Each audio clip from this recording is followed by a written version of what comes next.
Frigate Constitution, America's ship of state. Named for the written instrument embodying the fundamental organic law and principles of government of the United States of America. Frigate Constitution, designed by Joshua Humphreys and built at Hart Shipyard in Boston, Massachusetts, was launched on the 21st of October, 1797, and christened by Captain James Sever. The ship was one of 6 frigates authorized by Congress with passage of the Naval Act of 1794. Some 3 months before President Washington signed the Naval Act of 1794 into law, the act authorizing the construction of the Navy's first 6 frigates, Congress passed a resolution to establish with haste a national navy that could protect U.S. commercial vessels from attacks by Barbary pirates in the Mediterranean and nearby Atlantic waters. Constitution was constructed with timbers from Maine to Georgia, as well as copper bolts and spikes supplied by Paul Revere. It was put to sea on the 23rd of July, 1798, with Captain Samuel Nicholson as its first commander. Following patrols along the U.S. East Coast, Constitution became the flagship of the Santo Domingo Station, where it captured multiple ships including 24-gun Niger, Spencer, and letter of marque Sandwich during the Quasi-War with France. After gaining independence from Britain, the newly formed United States government had its first real test on the global stage with its former ally, France. The so-called Quasi-War with France centered on American trading rights as a neutral nation. The conflict was an offshoot of the ongoing wars between Great Britain and France, and it was primarily a limited naval engagement against French privateers that were seizing U.S. shipping. The Quasi-War was significant as the first seaborne conflict for the re-established U.S. Navy, the first U.S. actions to protect shipping abroad, and the first time the U.S. Navy attempted to gain control over the Caribbean. Although American ships did clash with French naval warships on several occasions, these were rare and war was never formally declared on France.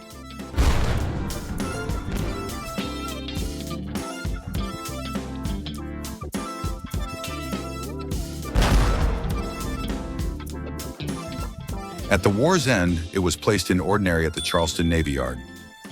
Amid growing tensions with pirates off the Barbary coast, who regularly seized American merchant ships and crews, Constitution was recommissioned on 14 August 1803 under the command of Captain Edward Preble as the flagship of the Mediterranean Squadron.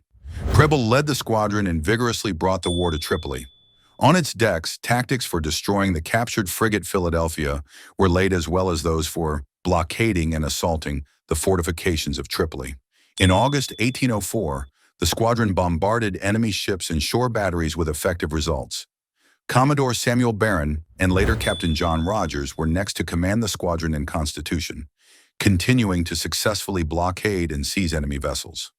Successful naval action generated the negotiation of peace terms with Algiers and later the Tunisians.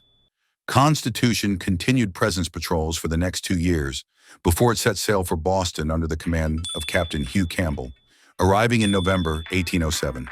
While there, the frigate was placed out of commission and underwent repairs for the next 2 years. In August 1809, Constitution was recommissioned and became the flagship of the North Atlantic Squadron. Later, Captain Isaac Hull was appointed as Constitution's commanding officer. Constitution carried out a dignitary mission to France before returning to American shores for overhaul in March 1812. As tensions began to rise with Britain, Constitution was readied for action.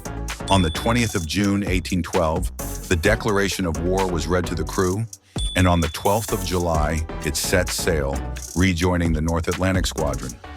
5 days later, Constitution sighted 5 ships on the horizon that the crew believed to be the American squadron, but ultimately was identified as a powerful British squadron that included the frigates Guerriere and Shannon.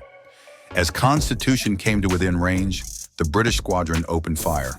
Hull cleverly towed, wetted sails, and kedged to draw the ship slowly ahead of its pursuers.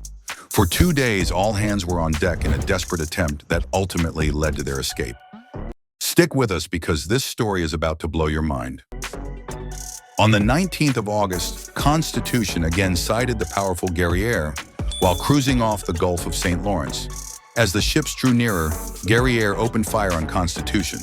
However, the round either fell harmlessly into the ocean or glanced at the ship.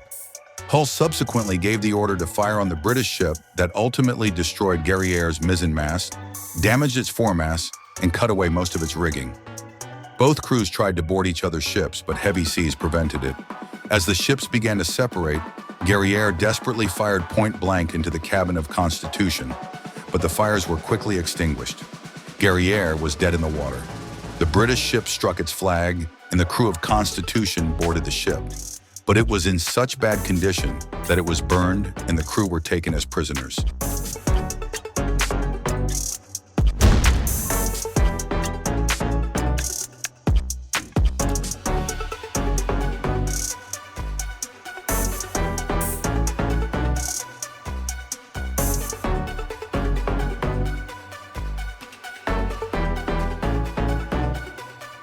It was a dramatic victory for the young American Navy and Constitution. In only half an hour, the United States rose to the rank of a first-class power. Constitution's victory provided confidence and fresh courage that ultimately strengthened a young nation. It was during this engagement, Constitution earned the nickname Old Ironsides, as sailors reported seeing cannonballs bounce off its hull. Later that year, Constitution stood out from Boston with Commodore William Bainbridge as its commander. On 29 December, while off the coast of Brazil, Constitution added another conquest to its already impressive portfolio, British 38-gun frigate Java. Although Constitution lost its wheel early in the fighting, Constitution shattered Java's rigging, eventually dismasting the enemy ship and mortally wounded the captain. Java was so damaged that it too had to be burned and the crew taken as prisoners. Constitution returned to Boston in early 1813, and Captain Charles Stewart assumed command. On the 15th of February, Constitution seized and destroyed the schooner Pictou while on a cruise in the Windward Islands, and 9 days later chased another schooner, Peak, who eventually escaped. It also captured 3 merchantmen on the cruise. Constitution safely returned to Boston, but was unable to depart for about 9 months due to a stubborn British blockade. In December 1814, Constitution departed Boston and headed southeast. It seized the merchant brig Lord Nelson and later captured Susanna on the 16th of February, 1815. 4 days later, Constitution gave chase to the frigate Scion and the sloop Levant, who were bound for the West Indies. Constitution opened the engagement by firing its broadsides, and in less than an hour, Scion struck its colors and soon after Levant surrendered. While sailing with its prizes, Constitution encountered another British squadron who managed to retake Scion. As it continued to head stateside, the crew received word peace terms had been agreed upon and the war had ended. During the War of 1812, Constitution ran the blockade at Boston 7 different times and made 5 cruises ranging from Halifax, Nova Scotia, south to Guyana, and east to Portugal, where it captured, burned, or took as a prize 9 merchantmen and 5 enemy warships. After arriving in Boston, Constitution underwent extensive repairs for the next 6 years. In May 1821, it returned to commission under Commodore Jacob Jones and again served as flagship of the Mediterranean Squadron. It continued guarding American shipping lanes through July 1828. In 1830, Constitution was found to be unseaworthy, and Congress considered selling or scraping the ship. But public sentiment elicited instead an appropriation of money for reconstruction that began at Boston in 1833. 2 years later, Constitution returned to commission status, and it served in a variety of missions for the next 2 decades. In March 1845, Constitution began a memorable 30-month circumnavigation of the globe while under the command of Captain John Percival. In the fall of 1848, Constitution returned as flagship of the Mediterranean Squadron, and after being decommissioned briefly in 1851, patrolled the west coast of Africa for slavers until June 1855. Constitution was decommissioned again for another 5 years. In August 1860, Constitution was assigned to train midshipmen at Annapolis, Maryland, and in 1871 underwent rebuilding at Philadelphia before it was recommissioned again in July 1877 to transport goods to the Paris Exposition. Once it returned, Constitution returned to duty as a training ship before it was decommissioned and towed to Portsmouth, New Hampshire, to serve as a receiving ship. In 1897, it made way to Boston to celebrate its centennial, but remained in decommissioned status. Public sentiment once again saved the ship from destruction in 1905, and it was partially restored as a museum ship. 20 years later, Constitution was completely renovated with the financial assistance of numerous donors.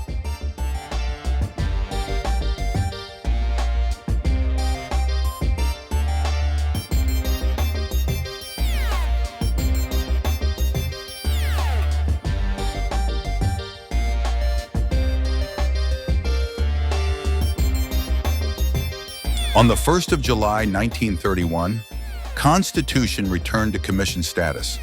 The following day, Constitution hoisted its sails for a tour of 90 U.S. ports along the Atlantic, Pacific, and Gulf coasts, where thousands of Americans saw at firsthand one of history's greatest fighting ships. On 23 July 1954, Congress authorized the Secretary of the Navy to restore Constitution as far as may be practicable back to its original condition, but not for active service. It was later named a National Historic Landmark in 1960 due to its extraordinary history. On 21 July 1997, Constitution set sail for the first time in 116 years to commemorate its 200th birthday, and again in August 2012 to commemorate the 200th anniversary of the War of 1812. Constitution was designated America's Ship of State in 2009. From 2015 to 2017, Constitution was renovated by Naval History and Heritage Commands at Detachment Boston, which included new copper sheathing on its lower hull and other important upgrades. Today, the sailors of Constitution, in partnership with the Naval History and Heritage Commands at Detachment Boston, the USS Constitution Museum, and the National Park Service, work to preserve, protect, and promote Constitution for the people of the United States and the world as a living link to the sailors and Marines of the past, present, and future. Annually, more than 500,000 people walk across Constitution's decks.